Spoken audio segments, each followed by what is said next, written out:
Sejam bem-vindos ao podcast Entre a Cruz e a Graça. Hoje nós vamos falar sobre um dos temas fundamentais, ou o tema fundamental daquilo que nós cremos, ensinamos e confessamos, que é a Palavra de Deus. Ao longo desse episódio, nós vamos destacar o que é próprio da fé luterana, especialmente no que diz respeito à autoridade da Escritura, a sua interpretação, o seu uso na pregação e também nos sacramentos. Também nós queremos meditar sobre a relação que a Escritura tem com a tradição cristã. E para fazer esse episódio, eu conto com a presença de dois pastores muito capazes para falar desse tema, o pastor César Mota Rios e o pastor Bruno Rassi. Os dois estiveram aqui, no nosso podcast, o pastor César no primeiro episódio, o pastor Bruno acho que no segundo ou no terceiro. Então vocês já conhecem, já são de casa, e todos nós somos pastores da Igreja Evangélica Luterana do Brasil, no distrito do Rio de Janeiro, e esse é mais um episódio do Entre a Cruz e a Graça. Nesse primeiro bloco, nós queremos falar sobre Bíblia, origem e autoridade. Vou entregar a palavra já para os dois pastores, não sei como é que quem que vai querer responder primeiro, Mas muitos cristãos afirmam que a Bíblia é a palavra de Deus. E perfeito. Porém, essa frase, às vezes, ela perde o sentido, talvez por ser dita tantas vezes, as pessoas não pensam no que isso significa para a própria vida, para a própria doutrina, E o que isso significa, então, na perspectiva luterana? Como essa frase, Bíblia é a palavra de Deus, se difere de outras tradições cristãs, Talvez o pastor César pode iniciar esse momento para a gente. Eu acho que é uma frase importante e ela permite várias conversas, apesar de ser tão pequenina assim, a Bíblia é a palavra de Deus, porque ela permite uma conversa sobre a Bíblia em si e também sobre esse tema mais amplo do que é a palavra de Deus, que vai além simplesmente da ideia de um volume impresso ou manuscrito também, Ela é uma frase importante também em discussões que dizem respeito à credibilidade das escrituras ou não. Então, quando se trata de desacreditar as escrituras, de colocá-las sob suspeita, muitas vezes aparecem alguns para dizer, não, mas a Bíblia é a palavra de Deus. E isso, então, sendo dito para mostrar que ela não é um livro qualquer, um livro que deva ser colocado sob suspeita, que deva ser tratado como qualquer outro produto meramente humano. Nesse sentido, nós vamos, obviamente, concordar prontamente, a Bíblia é a palavra de Deus, como vamos conversar também, um conjunto de textos inspirados e não simplesmente surgidos por ocasião de eventos, a partir da vontade humana. Por outro lado, como eu dizia, o tema da palavra de Deus é mais amplo, então não deveríamos tomar essa frase no seu sentido mais restritivo, como só há palavra de Deus quando há a presença material de uma Bíblia.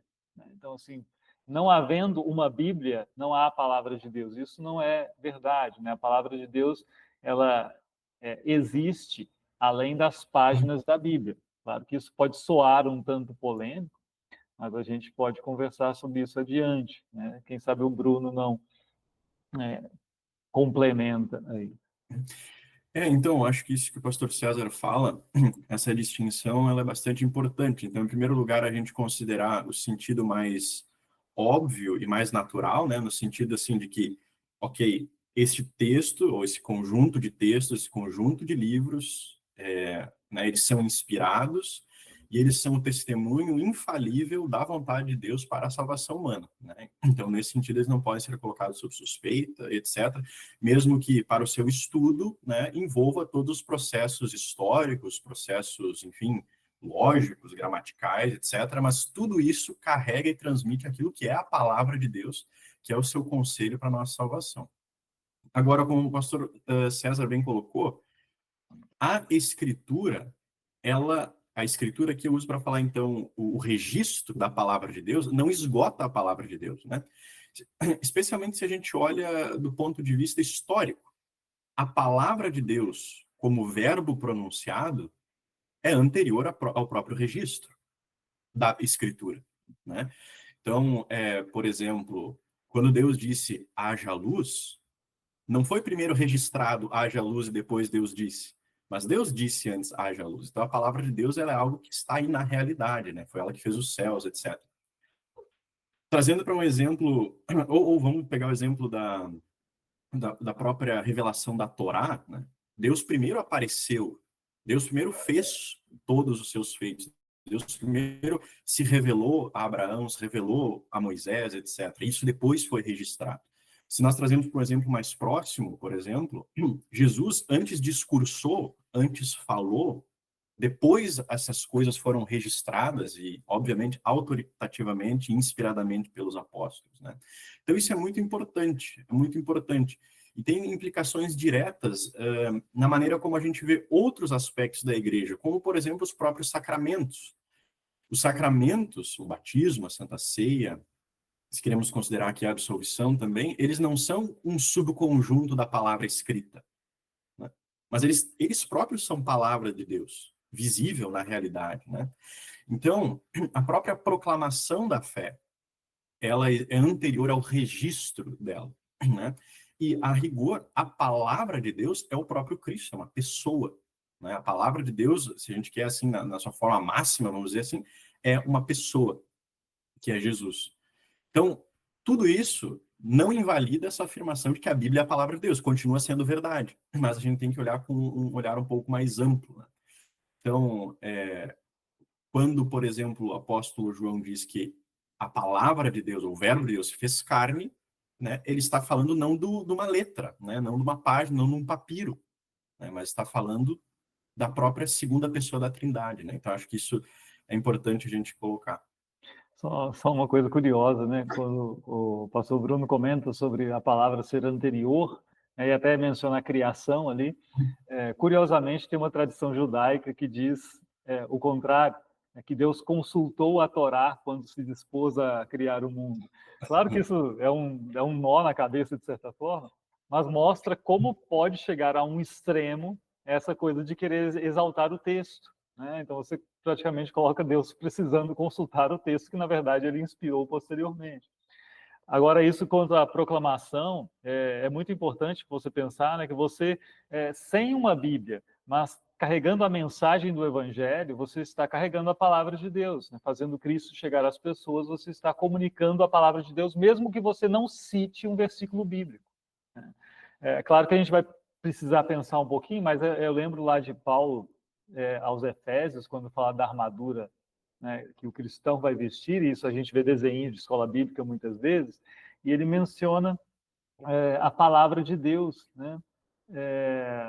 Usem também lá no versículo capítulo 6, 17, usem também o capacete da salvação e a espada do Espírito, que é a palavra de Deus, né?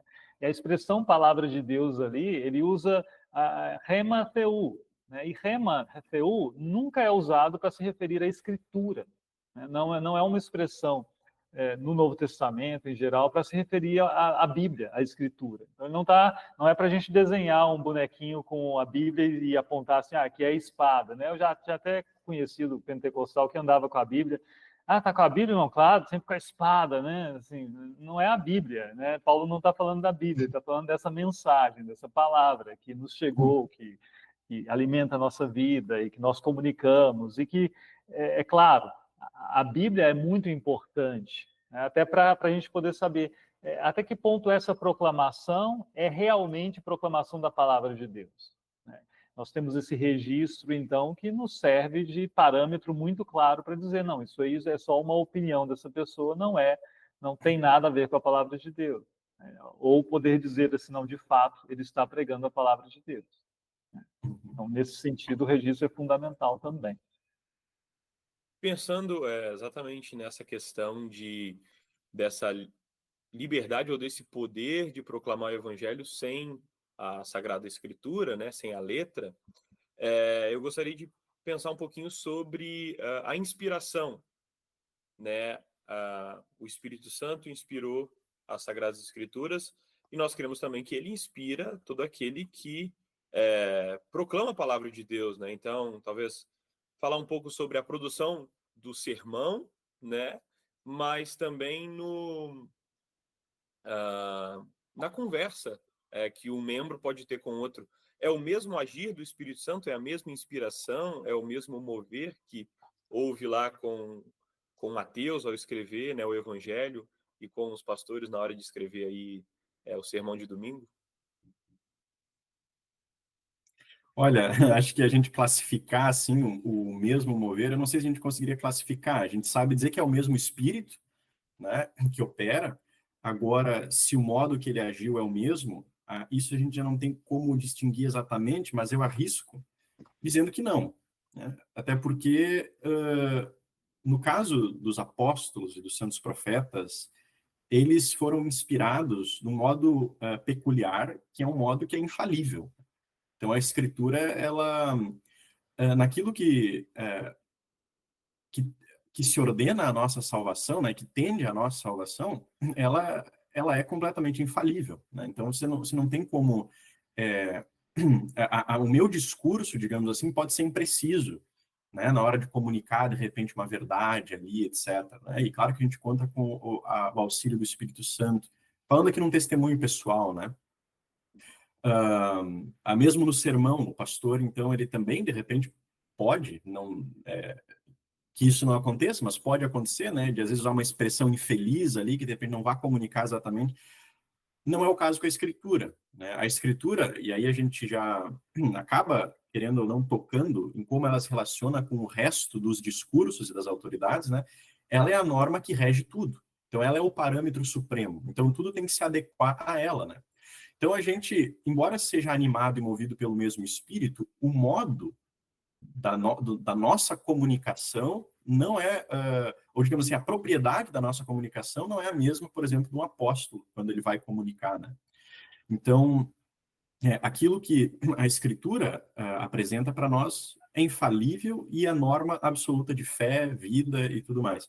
Os outros discursos, todos eles estão subordinados e a têm como parâmetro, né? Eu acho que aí é que está a grande questão, né? E claro, mesmo e considerando que esse discurso inspirado, mesmo na Escritura, ele assume formas históricas, né?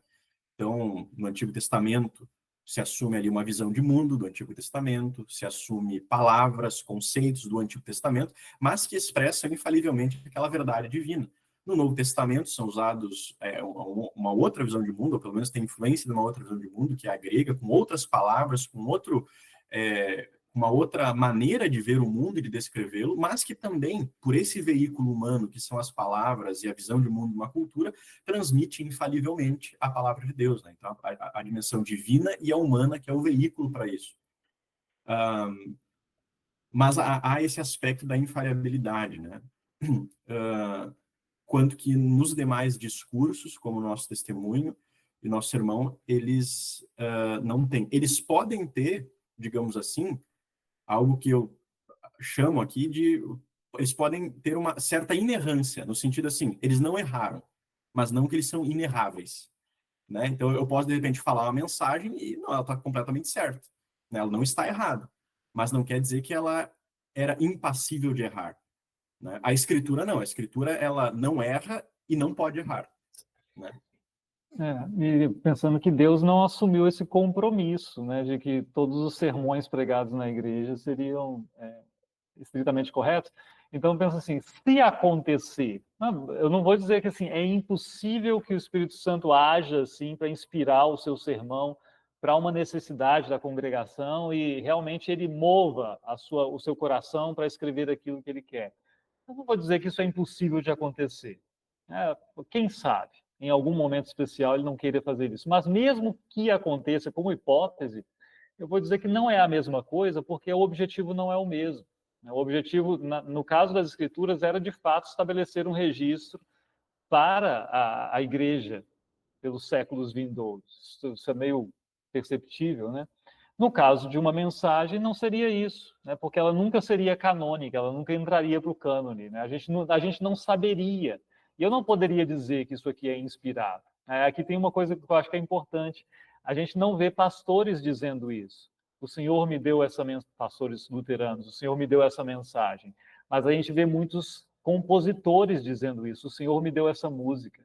Essa música nasceu no coração de Deus, né? Deus me deu essa música, como se a música tivesse sido inspirada por Deus tal qual, né, as páginas das Escrituras. Isso não é verdade, né? Não pode se dizer isso. Quem pode assegurar isso? Isso eu acho que é uma questão que surge como problema também. E, assim, só complementando, eu acho que também a gente tem que notar uma outra coisa, né? Mesmo a inspiração, ah, ela se utiliza ordinariamente de meios naturais também, né? Tipo assim, a graça, ela não tolhe a natureza. Então, por exemplo, o evangelista Lucas, que todo mundo concorda que é um evangelho inspirado, lá no início ele diz o que ele fez, uma acurada pesquisa, por exemplo, né? E não é por isso que a gente diz que não é inspirado, mas ele pesquisou, por exemplo, né? Ele usou a maneira dele de escrever, né? Se a gente olha por ele como, segundo diz a tradição, era médico, né? Você vê certos termos médicos, mesmo em Atos, mesmo em Lucas, etc., que você não vai achar em Marcos, então você tem essa diferença. Ou seja, o que eu estou querendo dizer com isso? Não é, mesmo a inspiração bíblica, não necessariamente algo imediato, né? Mas envolve, o Espírito Santo usa os meios naturais também, né? Então a gente até costuma falar, né, o Moisés, né? Moisés sabia, por exemplo, ele era letrado nas literaturas egípcias e tudo mais, e ele se utiliza disso também para escrever o seu relato. Ah, mas então não foi Deus que inspirou? Não, foi, exatamente, só que ele usa como órgão, como instrumento, né, o ser humano, né?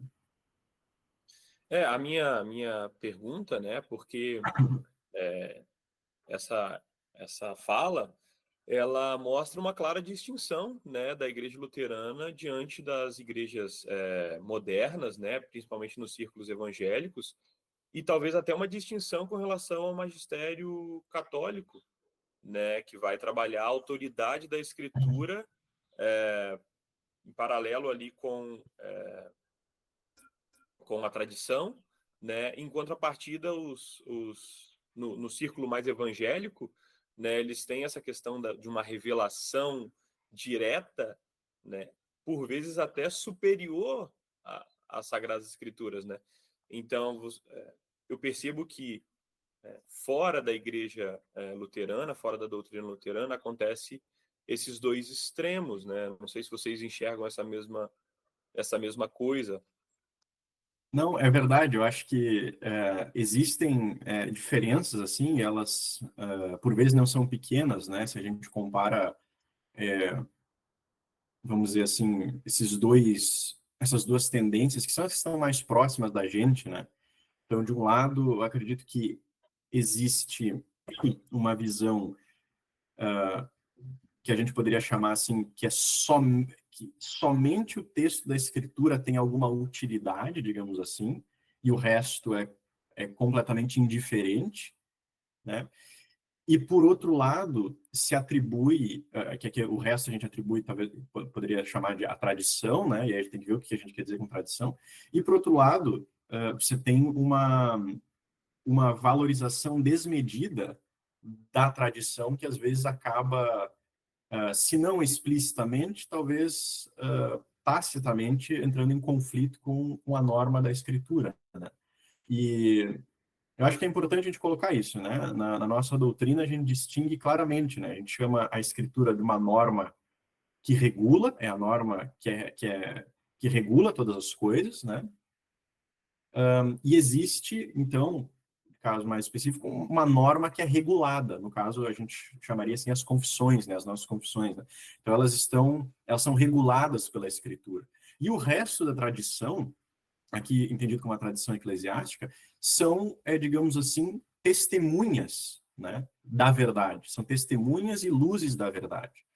Então, mas vamos dizer, a suma régua permanece sendo a Escritura. Todas as outras se adequam a ela. Isso significa o quê? Que existem mais autoridades na igreja do que a Escritura. Sim, existem.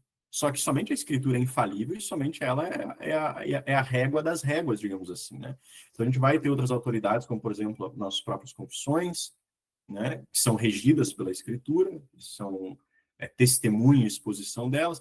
Os próprios pais da igreja, seus escritos, que no caso eles são testes da verdade, né? Eles nos testemunham, por exemplo, uma doutrina, como ela foi crida e como ela foi interpretada pela escritura, né?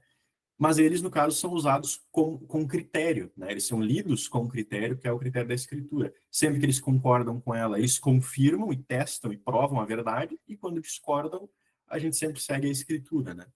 Então, acho que essa é uma questão bastante importante. Acho que depois também a gente pode falar um pouquinho sobre o termo tradição, que ele acaba, às vezes, numa só palavra, incluindo várias coisas bem diferentes, e isso acaba gerando um pouco de confusão. Mas acho que para um comentário introdutório seria isso. Perfeito. Então, dá uma seguradinha, Pastor Bruno, que Uhum. no próximo episódio, no próximo bloco, nós vamos falar sobre tradição, sobre composição da escritura e de preservação do texto bíblico até chegar nos dias de hoje. Você que está aqui ouvindo o nosso podcast, lembra de compartilhar, lembra de curtir e comentar também aqui. É sempre muito importante a divulgação desse material para que o Evangelho de Cristo chegue a mais pessoas. Nós ficamos por aqui nesse primeiro bloco e nos encontramos na semana que vem. Bênção de Deus.